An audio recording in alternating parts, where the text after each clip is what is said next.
This podcast is sponsored by nobody. Hey everybody, this is Jill Whitlow. I play Cynthia in Night of the Creeps and Susan in Weird Science, and you're listening to Tommy Throwback Kovac on Splat from the Past. You have a date, Tommy?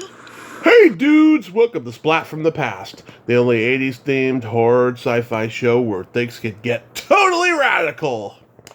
Now I am so excited for today's guest because I will be interviewing one of the shower girls from Bob Clark's cult classic Porky's, the 1982 classic that is so tasteless, so bawdy, so funny. And it's going to be great to talk to her today because she'll be my 6th overall guest from the movie. And she was the blonde girl with the shower cap in the movie. And she was also in Porky's 2 the next day. And she's got a lot of great stories. I heard her on a podcast. It was called, what was it called? Retro Zest. Yeah, Retro Zest podcast is where I heard her. And I'm like, oh God, I got to reach out to her. And thankfully it wasn't too difficult. I was able to get in touch with her right away. And it's going to be a great conversation today. Donna Schiller, she is a great lady, and I talked to her on the phone last week, and it's going to be just a fun conversation today. So yeah, here is my interview with Donna Schiller. March Madness begins. Hello. Hey Donna, welcome to the show. How are you today? Oh, I'm doing great, Tommy. Hey, I really appreciate you contacting me to be on your show, Splat from the Past. Oh, my pleasure. This is such a great honor, so thank you. So, going back in time, long before Porky's, did you always gravitate toward acting? Was that part of the plan? You know, it initially was not. I worked in family businesses. Mm-hmm. Before I did Porky's, we had thoroughbred racehorses, and after that, we had a company that sold electronic components. So it wasn't really part of it. Something I always thought that I'd like to try. Mm-hmm. But my stepfather had some family that had been in acting, and I guess he was asking around to see if there was a casting agency that I could talk to. And I reached out to a company called Miami Talent, and her name was Rita Turner.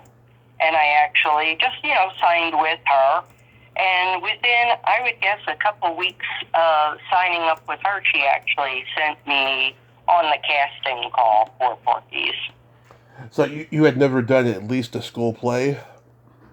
No, I've never done anything at all in the acting field. So this was just a first, my first, casting call, first time at, trying out at acting.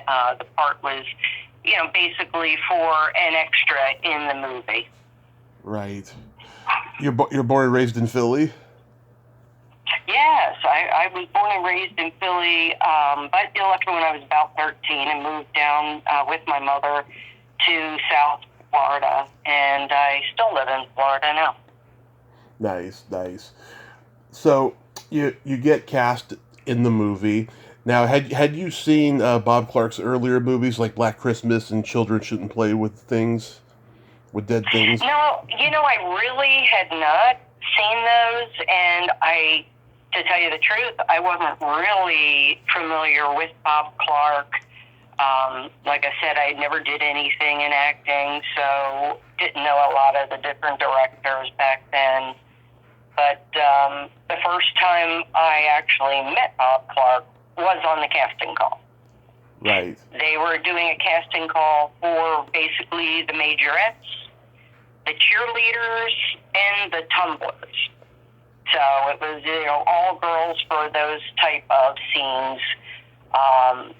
And I was going out for the position of a majorette, which They did tell me may include some nudity, and would I be able to do that? And I said, yes, I'd be able to do it. At least I thought I would, right? When you go out for an interview, oh, yeah, no problem. Right. But actually, during the casting call, they only had Bob Clark and one other gentleman in there with him. I believe it was the assistant director at the time. And they had all of women that worked for the casting directors company. Dee Miller was the owner of Casting Directors. And you just had to go in. This was my first for a casting call. I really didn't know a lot of what to expect. But basically, you went in and they asked you your name and your age and your height and your weight, things like that. And then while talking to them, they said, well, this scene is going to require some nudity, and, would you mind taking her clothes off? Mm-hmm. And this is during the interview, so you get a little nervous at that, but I did, and I did a little, turn, they want to see you, and that was it. It was very quick. Put your clothes back on, and then they just said, well, I got to ask you, why did you go ahead and do that? And basically I told them that the scene requires me to be nude, and if I couldn't do it then, it'd be a waste of my time and a waste of their time. And that was basically it. It was very, very short, didn't have to do any readings or anything like that. And I got a call the next day that I actually had the job. Wow. And you weren't shy about being nude, obviously. No, it didn't bother me at all. I had been to like a nude beach before, nothing that I did on a regular basis, but something, Yeah. but never in front of a camera. So yeah, it was very nerve-wracking. I got to tell you, it was nerve-wracking. But the thought of when we actually did the shower scene that, you weren't alone. There were a group of us together, which kind of made doing that a lot easier. Right. Than if you were the only person. Right.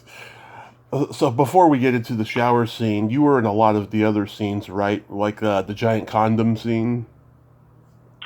Yes, I am in a lot of the background scenes, walking to school or in the background when things are going on. In fact, I did get hit with the condom. Oh, yeah? So I could see myself in a lot of different scenes, all school-related.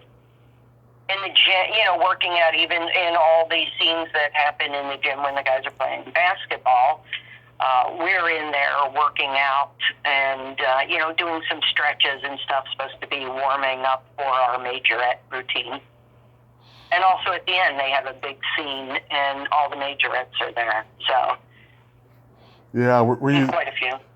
Were you there when they filmed the Mike Hunt scene? Actually, I was in that scene. I happened to be sitting at the bar diagonally across from where Meat was sitting. Mm-hmm. I never actually saw myself in any of those scenes because the camera is always on the opposite side of the bar from where I was sitting. But it was hysterical. I can't even tell you when we first heard it because I hadn't seen the script or anything. Yeah. The lead actors had, so it was a lot of fun. And they were always goofing and joking around on top of it anyway, so. Yeah. I'm sure Khaki Hunter still has people quoting that to her every day. Yeah, I would imagine. Yeah, that scene though with the giant condom. I mean, it reminds me of every prank I ever saw in school, where everyone's on the front lawn during lunch and everyone sees something happen and everyone starts laughing.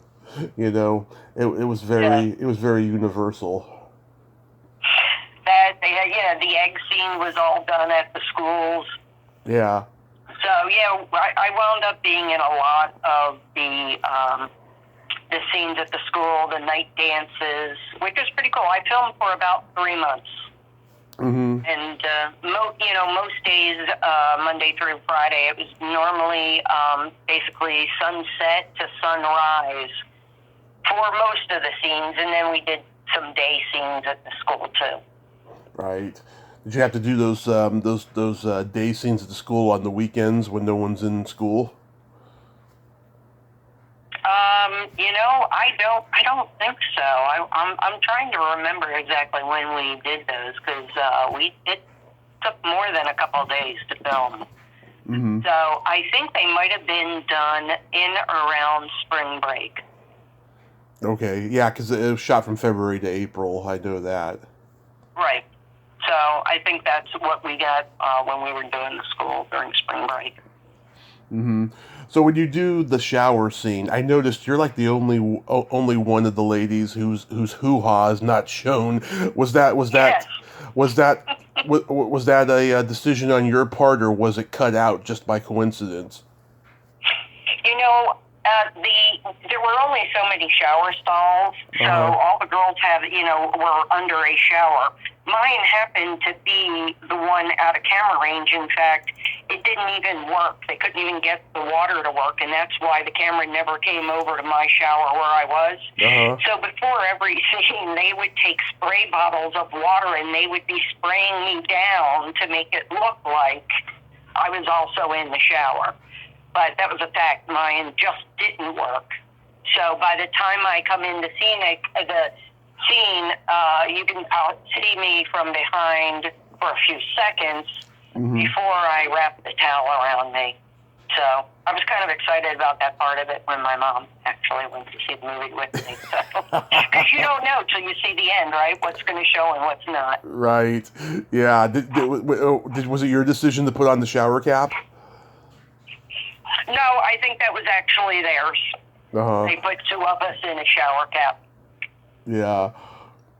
So how long did it take to film that scene? I believe it took us about 10 hours. It was one day straight through. We took breaks and everything like that, but I think the whole thing was about 10 hours. Yeah, it must have been tedious after a while. It was. I mean, we were walking around, of course, with robes on most of the day, and then we would go in, and the showers were kind of cold, but they made it interesting. They kept it very lighthearted. Bob Clark was laughing the whole time.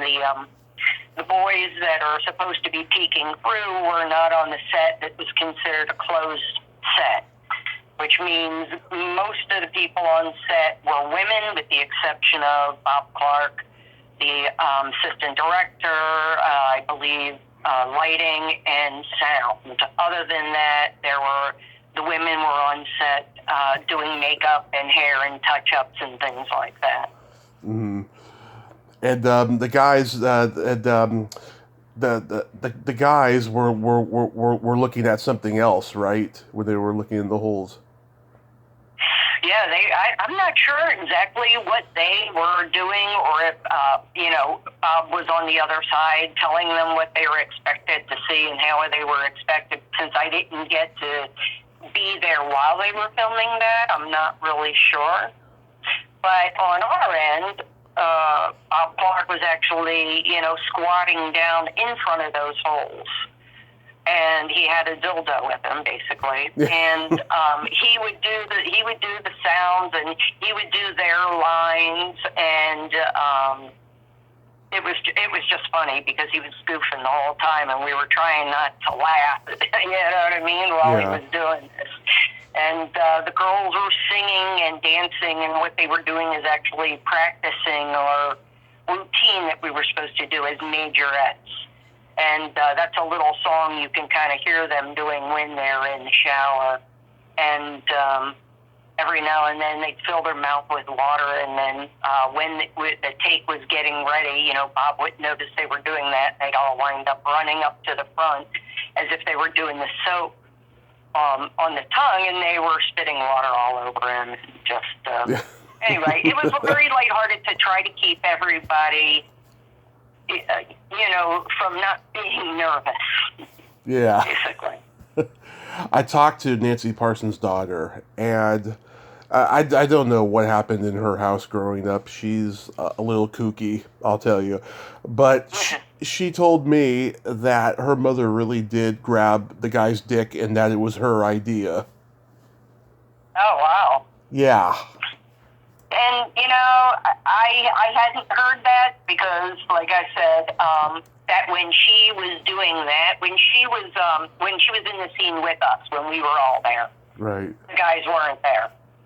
Yeah. So you know what I mean. What she was grabbing is the dildo that it brought. Now, whether or not they also filmed her when the boys were doing their part, I really don't know. Yeah, when I was listening to your interview on Retro Zest, I was like, really, there wasn't the guy's dick there. Oh wow! I just, after the information I was told, that's just I thought that was strange. But then again, she is strange, so I'm not surprised. And like I said, hey, maybe something happened there, but we weren't there we wouldn't have been there when the boys were filming, like I said, and they weren't there. In fact, I don't think they got to see it until after we finished filming or the next day when they got to look at the dailies. Yeah.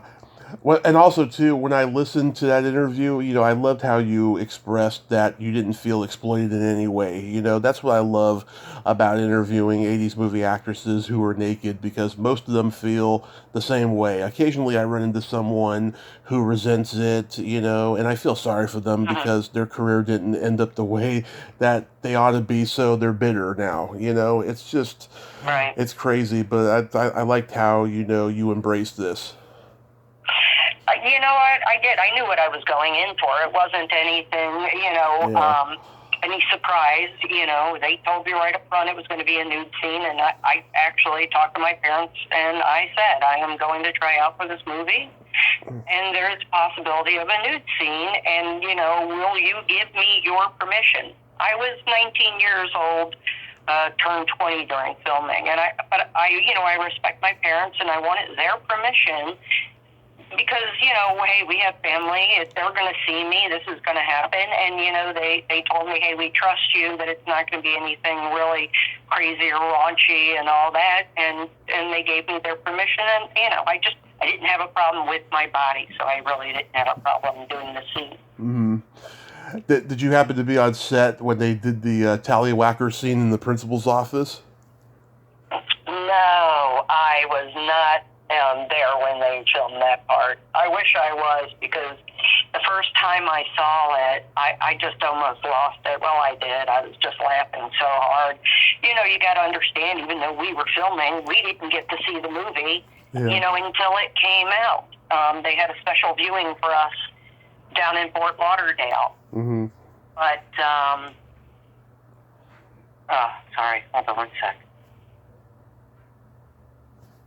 So, we didn't get to see a lot of it put together or in any order or dailies, like some of the principal actors, they got to see a little bit here and there what was going on. So I got to say, it was exciting seeing it all put together.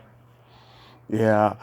Yeah, that scene is so hilarious. I mean, even Nancy Parsons is laughing, and she's supposed to be serious, Right? Yeah. How could you not? It was just absolutely hysterical. It really was. Yeah, it's definitely one of the best scenes of the movie. Was everybody partying off-set hours? I actually lived in Fort Lauderdale, North Fort Lauderdale, and a lot of the filming was in Miami, like an hour away.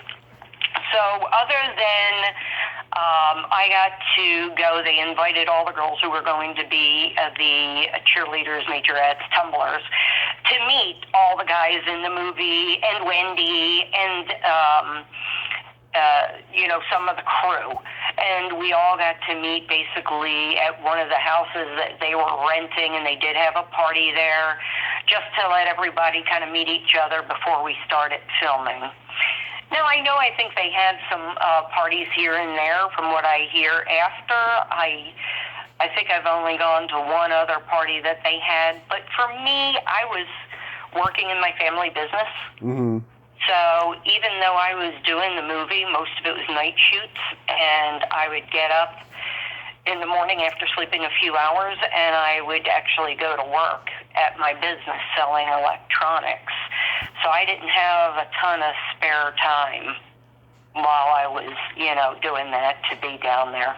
Right. So, they didn't. yeah, I know they had a couple. I saw, I knew a bunch of people who they would get together and go out and stuff like that. Oh yeah, a lot of those '80s teen movies had a lot of drug use and cocaine use going on during offset hours of partying and stuff. I've talked to the Revenge of the Nerds people, right? And like there was a cocaine party in John Goodman's hotel room. He like punched one of those paintings on the walls, the hotels, and he like broke it. It's hella funny. I didn't see a lot of that. Now, like I said, could have been, but I was kind of really straight. So I really didn't do any of that. Even when I did go out drinking, I always had to drive, and I was so responsible that I always had a 3-drink limit. Yeah. And that could be from like 9 p.m. to 1 o'clock in the morning. I still had my limit. So, yeah, I was a little bit nerdy on that end of it. You had your birthday on set too, right? I did. In fact, my birthday is coming up March 8th, and it was kind of cool because we had been filming for a few weeks, and I had mentioned it to some of the cast and crew, and they wound up having a cake for me and just, a little happy birthday thing between, sets. So it was good. My mom, her birthday was February 21st. My dad is March 4th. Oh, gee, we have a lot of them in February and March. Yeah, in fact, tomorrow's my daughter's. Yeah, I'm June 6th, which means I was born 3 weeks before Porky's 2 came out. Ah, there you go. Well, Porky's 2. Mm-hmm. I was hoping for a line because in Porky's 1, I was an extra. I was considered a special extra, and it is going to sound weird, but the daily pay for an extra back then was $35 a day, I believe, a day. And a special extra got $50 a day. And the majorettes, because we had to be there for that scene and they didn't want to lose us, we got paid the $50 a day. With the exception of that actual day, we did make a lot more money for that scene. Wow. So, but, the others were just extra. So anyway, my name's not on any of the credits or anything because I never spoke and never had a line. Yeah. And I wasn't already in the Actors Union, so it's at Catch-22. But I talked to Bob. He was very nice, and I said, Bob, I want to get in the union. I said, you can give me the line on the last day of the set. I don't care. I just want to get it. And he had told me that, hey, I'll get you a line when we do Porky's the next day.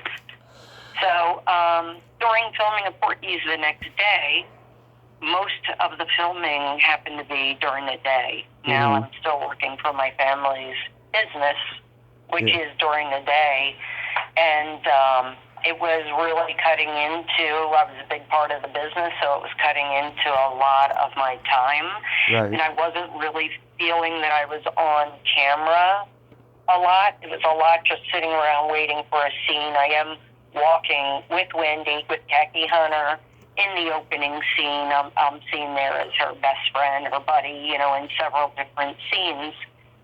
But I kept waiting and waiting for that time or that line, and I finally had to say, I just can't do anymore. I have to go back to my regular job, and I had to leave in the middle of filming.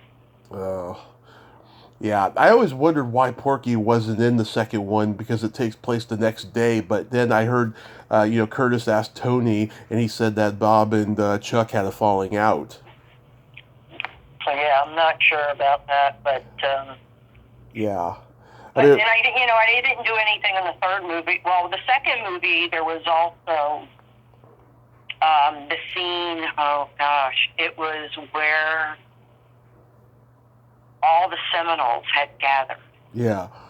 with all the guys that were, doing the porn and the different things and stuff like that. There was this big gathering, and actually they made all the guys get naked in that movie. So I was like, ooh, I don't have to get naked in this movie. But one of them wound up running into me, in one of the scenes, and I don't even know. I haven't watched that movie in so long. I'll have to watch the second one again to see if I can catch that. But, yeah, I just never got the line and wound up having to go. And when they did the third movie, of course, different director.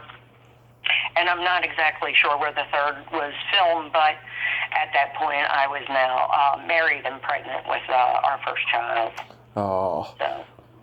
Yeah. Yeah, so I did a couple of commercials. I did a commercial for a Holland gum called Ben Bits, where basically I'm drowning and the lifeguard comes out and picks me up and, whisks me up in his arms and looks down and I'm about a foot of water. It was all like, one of those things just trying to get the hunky lifeguard to come out, and he flips me in the air and I go back in. But I got to see that about 30 years after I actually made the commercial.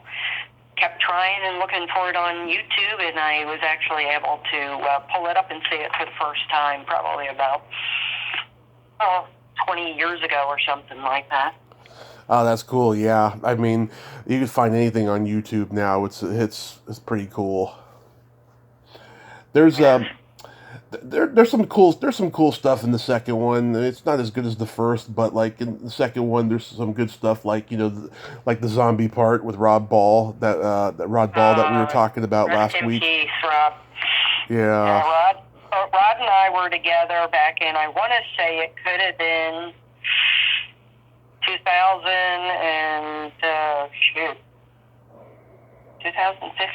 I'm not sure the exact date. I'd have to look it up.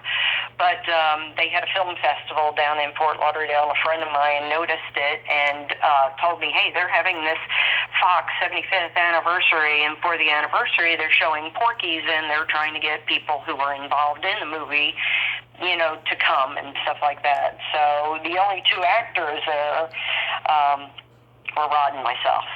So, and then there was a casting director, Dee Miller was there, and there were other people involved in different parts of the movie. But that's the last time I really got to see him, and it was the first time since we had filmed together. So. Yeah, I had him on my list for 2020, along with the girl who played Porky's daughter in 3, and I actually got in touch with her last week. I'm going to be talking to her, I think, in April. And I just like, oh my God, I forgot all about him, and I just found out that he passed. I didn't know that. It's really sad. But my favorite scene in Porky's 2 is when Wendy opens up to Pee-wee about the mythology of her being a slut. It's such a sweet little scene there. I don't know if it was meant to be as sweet as it is. It was probably meant to be funny, but it's a sweet scene. I like it. Yeah. Yeah, there was talk about a fourth one, but it never materialized. But then Howard Stern bought the rights, and he was going to do like a reboot. Right, and I don't think he ever did. In fact, No. I had sent out things to Howard Stern, and there were other people involved saying, hey, if you ever do something, I'd love an opportunity to just be part of it, now the mom or whatever, Yeah. Even some of the guys, they were at one point talking about putting it together, like Porky's Girls or Daddy's Girls or something like that, I think it was going to be called. And basically it was like their daughters now going through all this. Right. Let's see. My first Porky's interview was Jill Whitlow, who played Mindy. Why do they call you Meat? Is it because you're big? Yeah. Mm-hmm. She was my third guest overall when I started the podcast in 2017.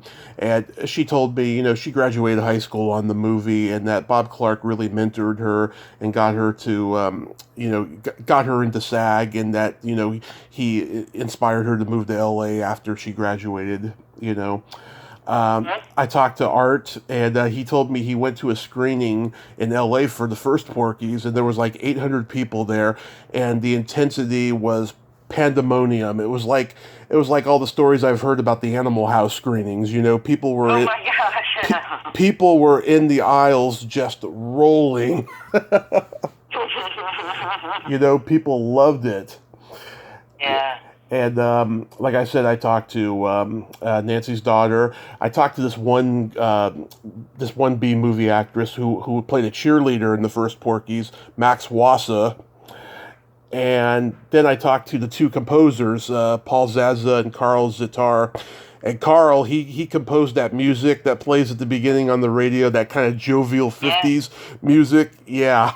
Oh, wow, very cool. So you really talked to a lot of people. Yeah. It's ironic how Porky's made $105 million at the box office, and then a few months later, Fast Times at Ridgemont High comes out. It only made $27 million, and the funny part is, with the exception of Kim Cattrall, nobody remembers most of the cast from the first Porky's, and in Fast Times, everybody knows everybody because they all went on to become huge stars. Right, exactly. And Yeah. the cast, was a lot of people that no one really knew didn't really know. Yeah. And, yeah. Even Kathy Hunter, I wasn't sure exactly what she had done, in the past before. Yeah, because she had done Rhodey, at least. Yeah. Yeah, and she probably did some television or something, I don't know. But yeah, after she did Porky's Revenge, she just got out of the business, and then she started a production company in Utah. Oh, wow. Yeah, that's. Well, I had finally connected after like 30 years. I had finally connected with Kathy Gonchak, which is one of the majorettes that was in there. She stands next to me, and she's in the blue shower cap. And her and I finally got together, and back in April of 2020, we were actually living now in the same town after all these years, moving all different places. So it was kind of ironic that we finally found each other, and here we're neighbors, basically. So we got together a few times, and the last time was, I think, in April of 2020. She had someone requesting a signature, on the shower scene picture, if she would sign it. She asked me, hey, there's a friend, somebody's staff, would you mind signing it also? And I said, oh, no, come on over. So she came over, we talked, we did a signing for this guy, and that's the last time I saw her. And I think in July or August of 2020, she passed away. Yeah, that's sad. So that was really sad to hear. That is, yeah. And Roger Wilson, he's like MIA too, right?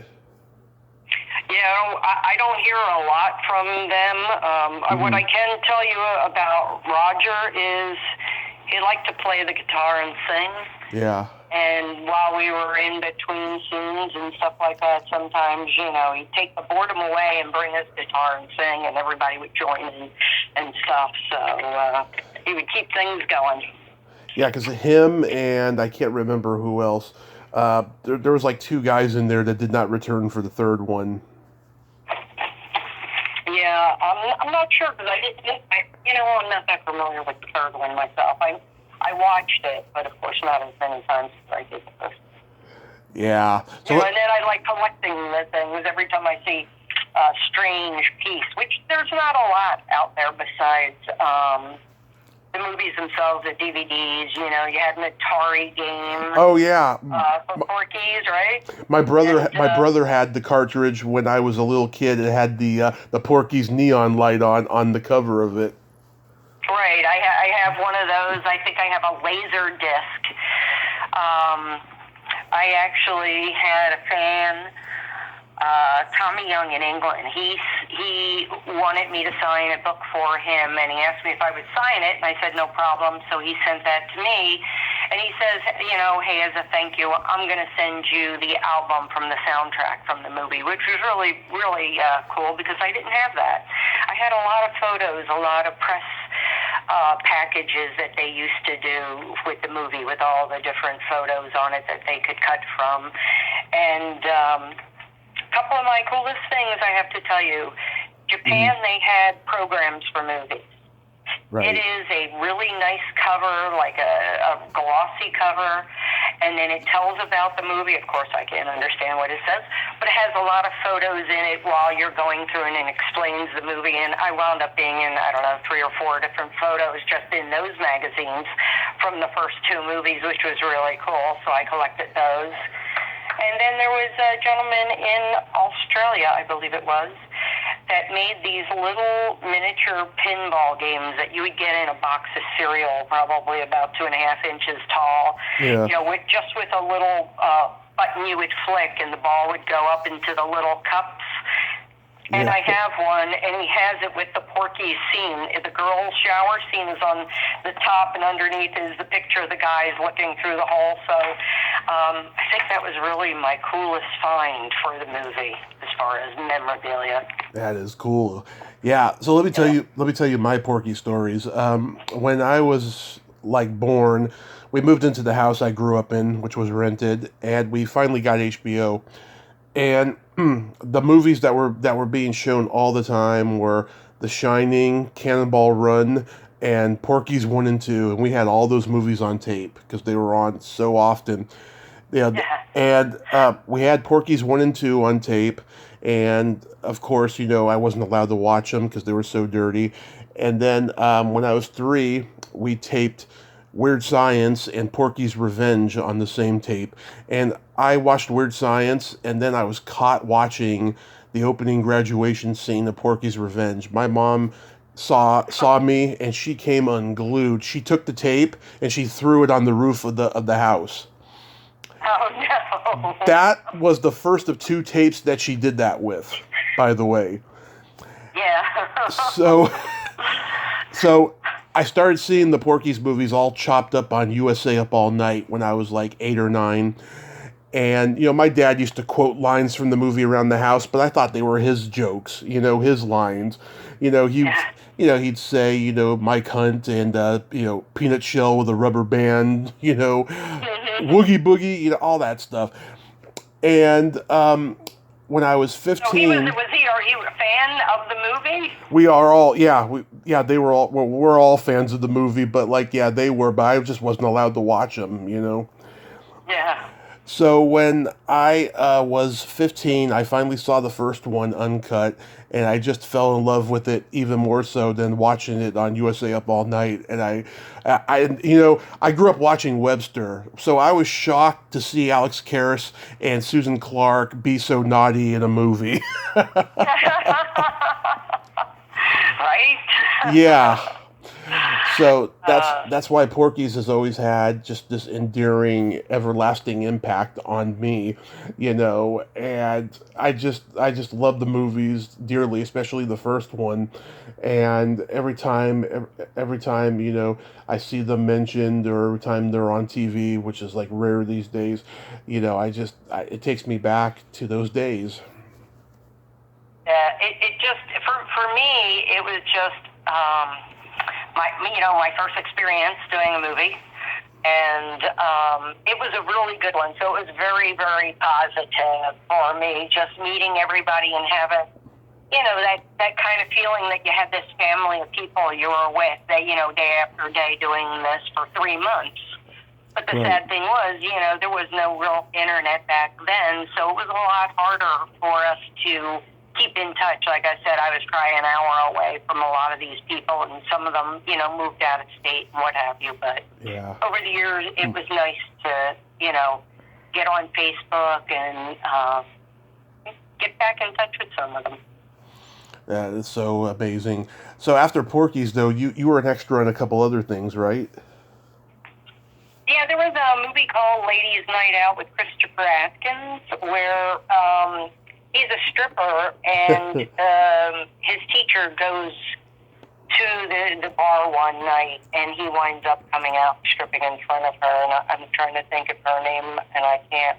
Leslie Ann Warren, maybe. Okay. But I did some background scenes on that movie. I don't even know that I can ever be seen because there were so many women in there yelling and screaming during the time that he was doing the stripping. I did some background in a movie. It was a baseball movie done, a women's baseball movie done down in South Florida. I was trying to think of the name of that one, but again, it was kind of like a one-day thing where they just needed to fill up space.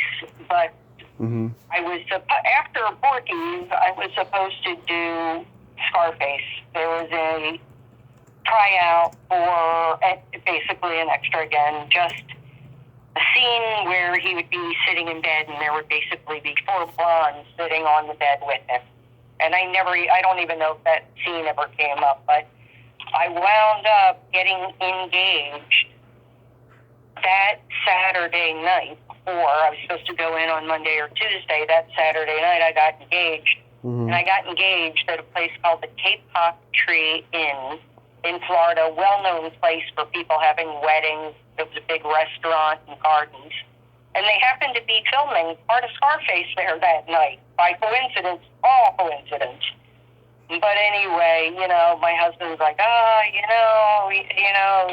he was a little jealous of the whole movie thing, and, So I wound up, I didn't go in. I called my agent. Mm-hmm.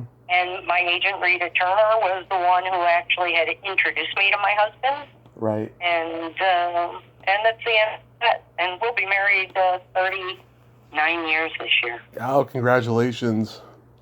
Thanks. That's very... So it's all worth it. It all worked out.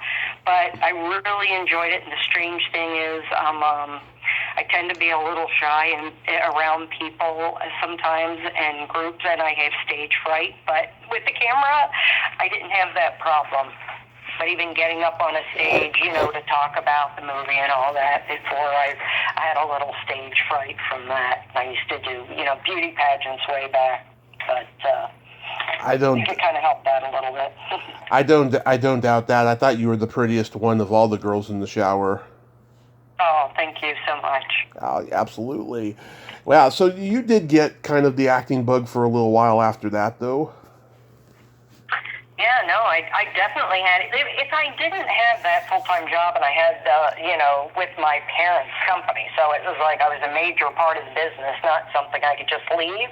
Mm-hmm. It might have been something that I would have tried, but let me tell you, the casting calls can be brutal. Right. Because you're there and they're looking for a specific type or shape or whatever, hair color. So I did go to other casting calls that I did not get. And, that kind of weighs on you a little bit. And then you're like, well, I still have to get back to my regular job in reality and pay the bills. Yeah, just think, if there'd been internet back then, every actor would be working because they'd be creating their own content, and there wouldn't be, talk about just, about having bad auditions and casting calls and all that stuff. That's the great thing about today. Yeah, I've talked to a lot of actors who were pretty much blacklisted by Hollywood, and they're just creating their own content on YouTube, and they're getting jobs from that. Yeah, see, now it's a whole different thing now than it was back then. But,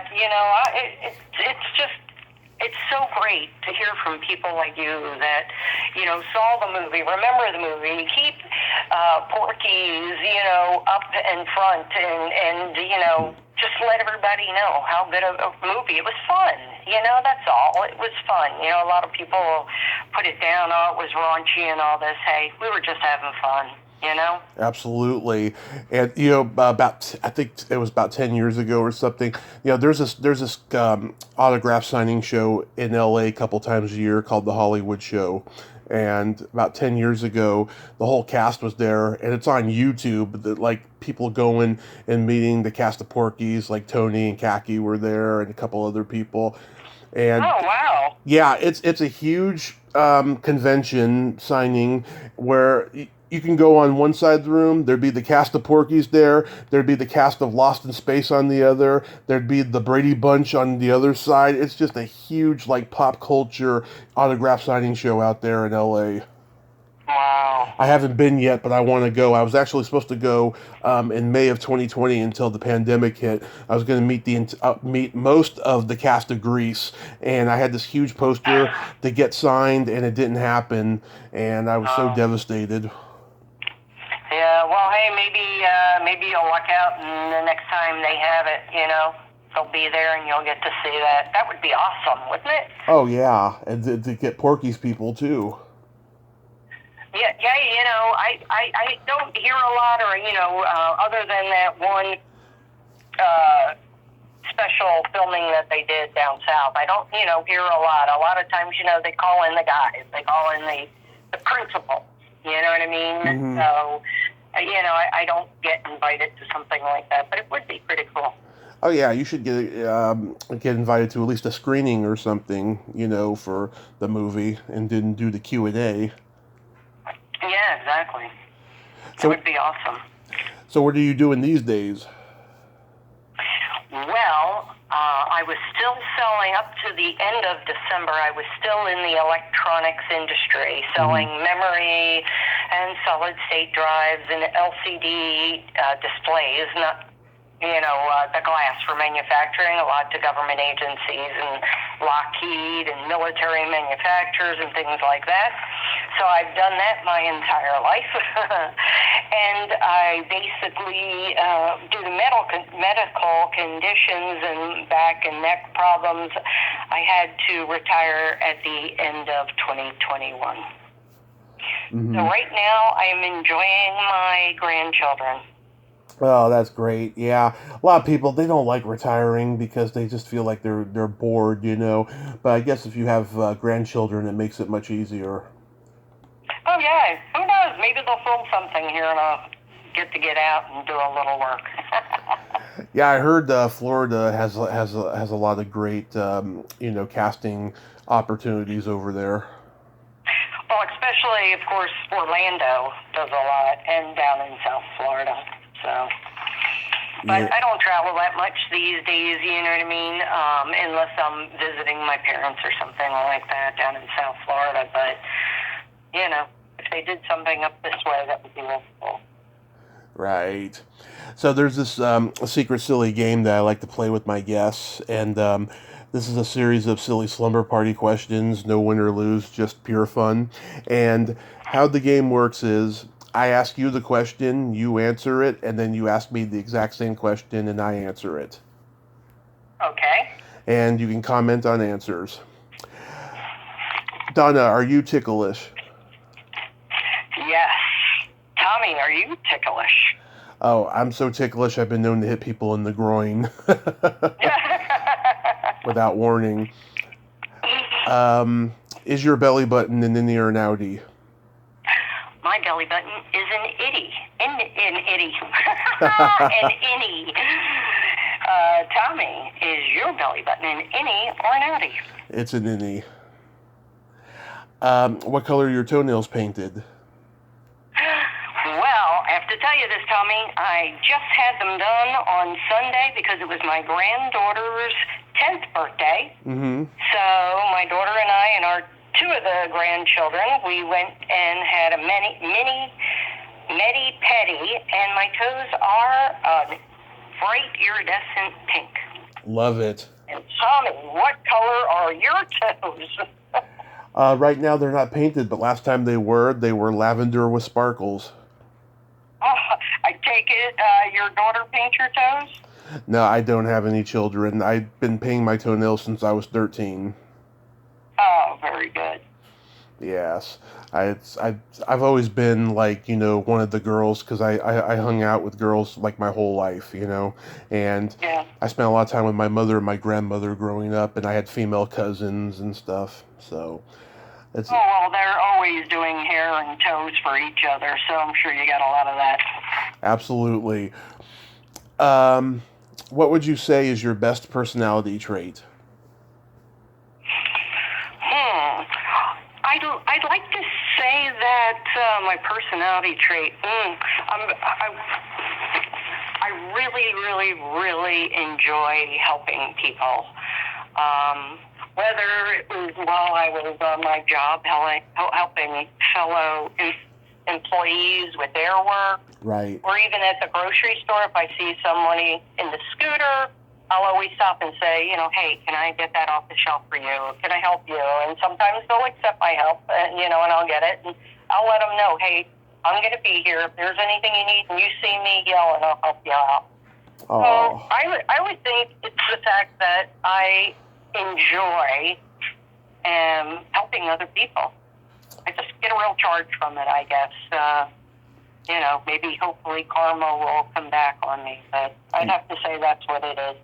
Love it. I love it. Yeah, I love people who help others. I'm like that way too. And like little old ladies are always coming up to me at the store and saying, "Can you get that on the high shelf?" You know. And my mom, who's also a little old lady, she cracks up at that because I do that for her as well.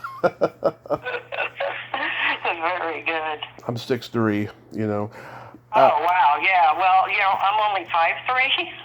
So if you can imagine, I have had to stop people in the grocery store and ask them to get something off the top shelf. Oh, love it. So my best personality trait is I have empathy and I have no filter.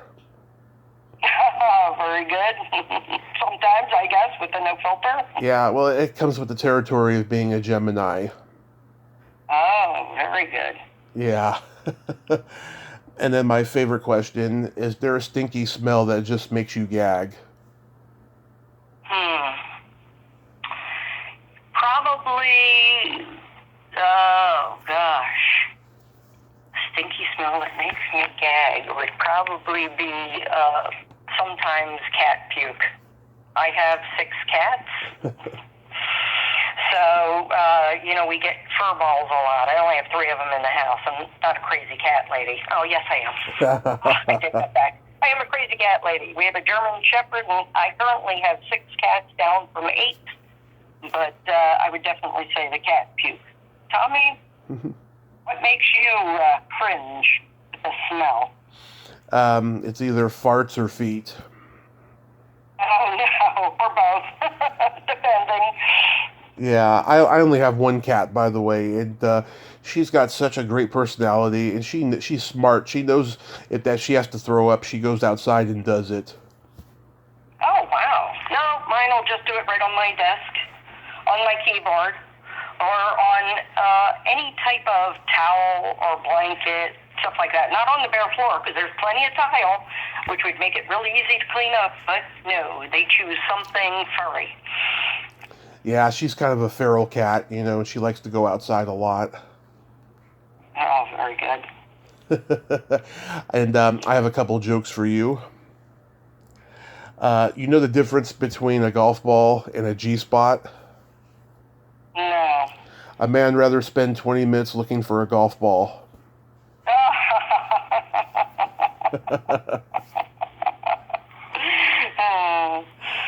What do you call a boy that doesn't masturbate? A girl? I don't know. A liar. Definitely. Close, a girl. Oh no, girls do it too, but some of them, Yes, some of them don't admit to it. Well, Donna, I want to thank you so much for coming on today, and I'm so glad that you embrace this cult phenomenon of Porky's, and that people still love it, even in this age of political correctness that we live in. Hey, I absolutely, I love when people reach out to me and ask about the movie. I mean, like I said, it was my, your 5 minutes of fame or whatever. I never even knew that photo was going to be the picture, the shower scene. And when I was working in electronics, I had people that were in California that would actually call me and tell me, hey, you are on a billboard off the highway here in California. So it was pretty cool. Yeah, that is really, really cool. Well, you have yourself a great day, or is it night over there by now? Yes, it's night over here. Tommy, hey, I really appreciate it, and I'm looking forward to listening to your podcast on Splat from the past. And thank you for keeping Porky's alive. Oh, it was my pleasure. You have a great night over there, and please be safe. Okay, thank you. You too. Thank you. Bye-bye. Well, there you have it. Donna Schiller. Ain't she a sweetheart? What a great lady, huh? And I'm so glad that she embraces the success. I cannot stress that enough because she is just so awesome. And, we live in this stupid fucking woke culture where people are easily offended, but we gotta keep the Porky's legacy alive. Well, until next time, this is Tommy Throwback Kovac saying, there's no shame in living in the past, because the present sucks. Later, dudes.